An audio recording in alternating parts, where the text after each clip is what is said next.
ಸರಿ ಗಮ ಮಮ ಗರಿ ಗಮ ಪದನಿ ಸರಿ ಧನಿ ಧನಿ ಧ ಸರಿ ಧನಿ ಸರಿ ಗರಿ ಸನಿ ರೆ ಸನಿ ಧನಿ ಸರಿ ಧ ಮಮ ಗರಿ ಧನಿ ರೆ ಸರಿ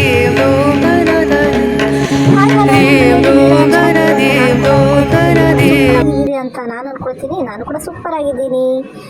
ಇವಾಗ ಚಕ್ಲಿ ಮಾಡೋದು ನೋಡ್ಕೊಳ್ಳೋಣ ಬನ್ನಿ. 1 ಕಪ್ಪು ಅವಲಕ್ಕಿ ತಗೊಳ್ಳಿ, ತೆಳು ಅವಲಕ್ಕಿ. 1 ಕಪ್ ಪುಟಾಣಿ,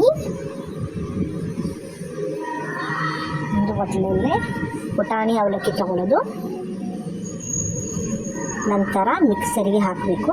ಹಾಕ್ಕೊಂಡು ನುಣ್ಣಗೆ ಪೌಡ್ರ್ ಮಾಡ್ಕೊಳ್ಳಿ. ಓಕೆ, ಪೌಡ್ರ್ ಮಾಡಿಕೊಂಡು ಜಾರಡಿ ಹಿಡೀರಿ. ಅಂದರೆ ಚೆನ್ನಾಗಿ ಅದ್ರ ಮೇಲೆ ಏನೇ ಇದ್ರೂ ಒಡಕೋಗೋ ತೂರಿ ಎಲ್ಲ ಮೇಲಿರುತ್ತೆ.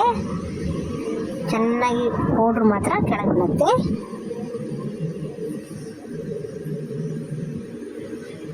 ಅಕ್ಕಿ ಹಿಟ್ಟು 1 ಕಪ್ಪು. ಓಕೆ, ಅಕ್ಕಿ ಹಿಟ್ಟನ್ನು ಹಾಕ್ಕೊಳ್ಳಿ. ಮತ್ತೊಂದು ಕಪ್ ಅಕ್ಕಿ ಹಿಟ್ಟು. ಇವಾಗ ಮೆಣಸಿನ 1 table spoon turmeric powder, 2 table spoon ಎಳ್ಳು,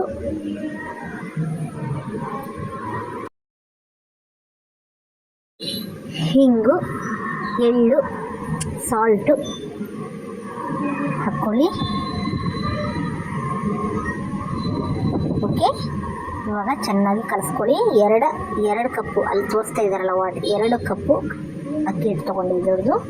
ನಂತರ ನೀರು ಹಾಕ್ಕೊಳ್ಳಿ ಸ್ವಲ್ಪ.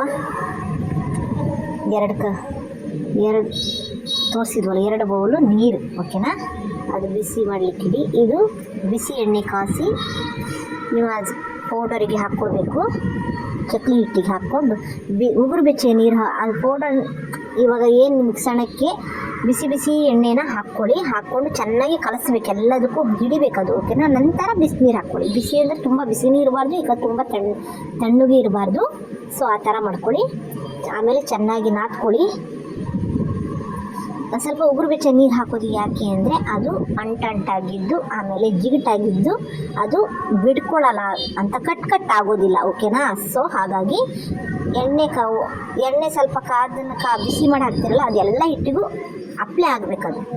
ನಂತರ ಬಿಸಿ ನೀರು ಹಾಕಿ ಕಲಸಿ. ಓಕೆನಾ, ಚೆನ್ನಾಗಿ ಕಲಸಿದ ಮೇಲೆ ನೋಡಿ ಈ ಥರ ಕಟ್ ಆಗೋದಿಲ್ಲ, ನೀವೇ ಕಟ್ ಮಾಡಬೇಕು. ಅದಕ್ಕೆ ಬಿಸಿನೀರು ಹಾಕೋದು. ಸೊ ಈ ಥರ ಇನ್ನೊಂದು ಎಣ್ಣೆ ಇನ್ನೊಂದು ಕಡೆ ಇಡಿ, ಕಾಯಿಸಿ ನೋಡಿ. ಕಾದ ಎಣ್ಣೆಗೆ ಬಿಟ್ಟುಬಿಡಿ ಚಕ್ಲಿನ.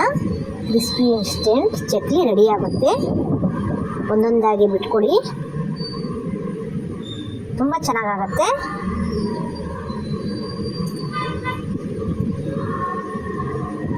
ನಿಮಗೆ ಘಮ ಬೇಕಂದರೆ ಸ್ವಲ್ಪ ಉದ್ದಿನ ಬೇಳೆ ಸ್ವಲ್ಪ ಹುರಿದು, ಜೀರಿಗೆ ಎಲ್ಲ ಹುರಿದು ಬೇಕಾದರೆ ಪುಡಿ ಮಾಡಿಕೊಂಡು ಹಾಕ್ಬೋದು ನಿಮ್ಗೆ ಘಮ ಬೇಕಾದರೆ.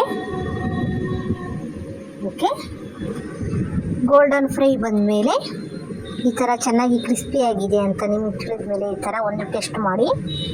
ಓಕೆ, ಈ ಥರ ಟೆಸ್ಟ್ ಮಾಡ್ಕೊಳ್ಳಿ. ಈ ಥರ ಬಂದರೆ ಕುರ್ಕುರೆ ಆದರೆ ಕ್ರಿಸ್ಪಿ ಅಂತ ರೆಡಿ ಆಗಿದೆ ಅಂತ ಅರ್ಥ.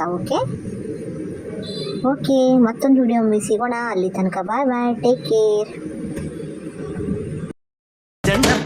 ತಾಳಿದೋನು ಬಾಳಿಯಾನು ತಿಳಿಯೋ ತಮ್ಮಣ್ಣ.